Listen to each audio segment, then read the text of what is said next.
নিজেও ঢাকা ইউনিভার্সিটির স্টুডেন্ট ছিলাম। আমার ছোট ভাই সাম্য, তাকে খুব অনাকাঙ্ক্ষিতভাবে তাকে হত্যা করা হয়েছে। আমরা এর সুষ্ঠু তদন্ত চাচ্ছি। দ্বিতীয়ত হচ্ছে দেখেন, একটা রাষ্ট্রের যে বিশ্ববিদ্যালয়গুলো থাকে, ইউনিভার্সিটি থাকে, ইউনিভার্সিটির কোর ভ্যালু বা গোলটা হচ্ছে কি? একটা ইউনিভার্সিটির গোল হচ্ছে আপনি প্রথমে আপনি নলেজ ক্রিয়েট করবেন, জ্ঞান তৈরি করবেন, তারপর হচ্ছে আপনি সেই নলেজটা ডিসিমিনেট করবেন বা বিতরণ করে দিবেন শিক্ষার্থীদের মাঝে। এটা হচ্ছে একটা বিশ্ববিদ্যালয়ের অভ্যন্তরীণ একটা মানে কোর, যদি বিশ্ববিদ্যালয়ের লক্ষ্য উদ্দেশ্যের কথা বলেন। এটি ছাড়া বিশ্ববিদ্যালয়ের আরেকটা লক্ষ্য আছে, সেটি হচ্ছে এই বিশ্ববিদ্যালয়ে তার রাষ্ট্রের যে গভর্নমেন্ট থাকে, তার রাষ্ট্রের যে পলিসি থাকে, সেই পলিসিকে বিশ্ববিদ্যালয় সে ক্রিটিক করবে, সে বিভিন্ন পলিসি সাজেশন রাষ্ট্রকে দিবে। এটা হচ্ছে বিশ্ববিদ্যালয়ের কাছে। আমরা দেখেছি বিগত 15 বছর ধরে বা এই বাংলাদেশ রাষ্ট্র গঠন হওয়ার পরে বিশ্ববিদ্যালয় এই কাজটা করতে ব্যর্থ হয়েছে। কোন কাজটা? প্রথমত হচ্ছে দেখেন, বিশ্ববিদ্যালয়ে আমাদের এখানে যে ছাত্র সংসদগুলো আপনি দেখবেন যে দীর্ঘদিন বন্ধ হয়ে আছে। ছাত্র সংসদ না থাকার কারণে এখানে যোগ্য নেতৃত্ব উঠে আসেনি। দ্বিতীয়ত, ছাত্রদের এবং বিশ্ববিদ্যালয় কেন্দ্রিক যে সমস্যাগুলো, যেই সমস্যাগুলো আপনি রেইজ করবেন, প্রশাসনের সাথে ডিল করে সমাধান করবেন, সেটি হয়নি। দ্বিতীয়ত হচ্ছে এই বিশ্ববিদ্যালয়ে আমরা দেখেছি এখানে পেশিভিত্তিক রাজনীতির একটা মাঠ তৈরি করা হয়েছে, যে দলীয় লেজুরবৃত্তি রাজনীতি। তারপর আপনি দেখেন এই বিশ্ববিদ্যালয় তো আসলে জ্ঞান তৈরি করা এবং বিতরণ করা এবং রাষ্ট্রের ক্রিটিক করা ছাড়া বিশ্ববিদ্যালয়ের কিন্তু অন্য খুব বেশি কাজ নেই। কিন্তু বিশ্ববিদ্যালয়ের শিক্ষকরা এখানে শিক্ষক রাজনীতিতে জড়িত হয়েছে এবং শিক্ষক নিয়োগে সেখানে ব্যাপক আকারে দুর্নীতির খবর আপনি জানবেন। তারপর হচ্ছে দেখেন, এই যে বিশ্ববিদ্যালয়ে এই যে শিক্ষার্থীদের যে আবাসন সংকট থেকে শুরু করে সব কিছু মিলে গত 15 বছর বলি বা বাংলাদেশ নামক রাষ্ট্রের জন্মের পরে বলি, এই বিশ্ববিদ্যালয়ের যে কাঠামোগত যে স্ট্রাকচার, সেই স্ট্রাকচার আসলে গুণগত তেমন পরিবর্তন আসেনি। এটারই একটা বর্তমানে আমরা একটা বাহ্যিক রূপ বা প্রতিফলন আমরা দেখতে পাচ্ছি। এক এক বিশ্ববিদ্যালয়ের সিনারিওটা এখন এক এক রকম। বরিশালে আন্দোলন হচ্ছে, কুয়েটে আন্দোলন হলো, ঢাকা বিশ্ববিদ্যালয়ে আন্দোলন হলো। তো এই জায়গা থেকে আমার কাছে সার্বিক যে দৃষ্টিকোণটা মনে হয়েছে যে এই বিশ্ববিদ্যালয়গুলোর প্রতি এই যে বর্তমান যে ইন্টারিম গভর্নমেন্ট আছে, তারাও কিন্তু এই সমস্যাগুলো আসলে অ্যাড্রেস করছে না। আপনি দেখেন যে সব সংস্কার কমিশন গঠিত হয়েছে, শিক্ষা নিয়ে একটা সংস্কার কমিশন গঠিত হলেও সেটা নানা বিতর্কের মুখে পড়ে সেই সংস্কার কমিশন কিন্তু বাতিল করে দেওয়া হয়েছে, পরবর্তীতে নতুন কোনো উদ্যোগ নেওয়া হয়নি। অর্থাৎ এই সরকারেরও শিক্ষা রিলেটেড কিন্তু খুব বেশি মনোযোগ নেই। কিন্তু কেন? আমরা একটু পেছনের দিকে যেতে চাই যে গণ অভ্যুত্থান, 24-এর যে গণ অভ্যুত্থান, সেখানে আমরা শিক্ষার্থীদেরকেই সামনে দেখেছি, এবং সামনে বলবো না, আমি পুরোটাই তাদের আন্দোলন ছিল।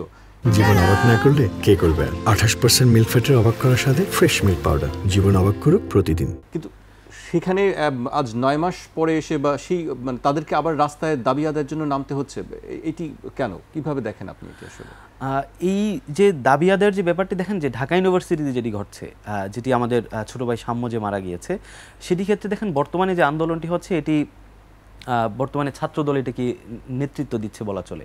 তাদের দাবি হচ্ছে তার বিসিকে পদত্যাগ করতে হবে। এটির সঙ্গে আরেকটি আছে, একটি ব্যানার আছে, সন্ত্রাস বিরোধী শিক্ষার্থী ব্যানার আছে। তো এই জায়গাটিকে আমরা যেভাবে বলছি যে এই যে সাম্য হত্যাকাণ্ডে, এটা কিন্তু আসলে আপনি যেখানে সে তাকে মারা হয়েছে সোহরাওয়ার্দী উদ্যান, এটি একদিকে যেমন সিটি কর্পোরেশনের অধীনে, আরেকদিকে এটি সংস্কৃতি মন্ত্রণালয়ের অধীনে, পাশাপাশি এটি একটি ঐতিহাসিক জায়গা হিসেবে এটি মুক্তিযুদ্ধ সংস্কৃতির মন্ত্রণালয়ের অধীনে, এবং অর্থাৎ এর পাশেই কিন্তু শাহবাগ থানা রয়েছে। অর্থাৎ রাষ্ট্রের আইন শৃঙ্খলা বাহিনীর দায়িত্ব হচ্ছে ওই যে সোহরাওয়ার্দী যে ক্যাম্প উদ্যানটি রয়েছে, সেটির সার্বিক নিরাপত্তা দেয় এবং সেটিকে রমনা পার্কের মতো আধুনিকায়ন করা, সেটি কিন্তু করেনি। এখন এটি সিটি কর্পোরেশনের অধীনে কিংবা স্বরাষ্ট্রমন্ত্রীর অধীনে বলেই ঢাকা বিশ্ববিদ্যালয়ের যে প্রশাসন আছে, বিসি আছে, তাকে আমি দায় মুক্তি দিব কিনা, তাকেও আমি দায় মুক্তি দিতে রাজি না। কারণ এই বিশ্ববিদ্যালয়ের সংলগ্ন যেহেতু এটি একটি উদ্যান, এবং এই বিশ্ববিদ্যালয়ের শিক্ষার্থীরাই এই উদ্যানের মাঝখান দিয়ে হেঁটে তারা টিউশনি করাতে যায়, যেহেতু বিশ্ববিদ্যালয়ের পাশে এটির অবস্থান, এখানে শিক্ষার্থীরাও মাঝে মাঝে ঘুরতে যায়।